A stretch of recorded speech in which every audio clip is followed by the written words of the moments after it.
மான் வா. குன்றத்திலே குமரனுக்கு கொண்டாட்டம், அங்கே குவிந்தனம் பெண்கள் எல்லாம் கொண்டாட்டம் கொண்டாட்டம். குன்றத்திலே குமரனுக்கு கொண்டாட்டம், அங்கே குவிந்தனம் பெண்கள் எல்லாம் கொண்டாட்டம்.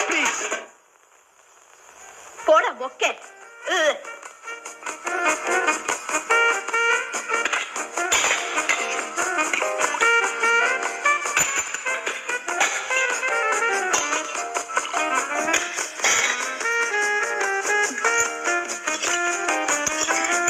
ரெண்டு நாளா சாப்பிடவே இல்லை, பசி.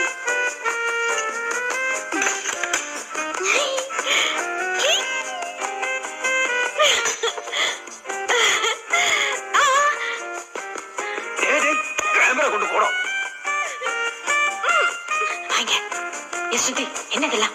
உங்க அப்பா எவ்வளவு பெரிய ஆளு? அவர் அசிங்கப்படுத்துற மாதிரி இப்பெல்லாம் நடந்துக்கலாமா? எதுவா இருந்தா உள்ள போய் பேசிக்கலாமா? விடுங்கடி. லவ் பண்ணிருக்கியாடி நீ? லவ் பண்ண என்னன்னு தெரியுமா உனக்கு? அட்லீஸ்ட் உன் புருஷன்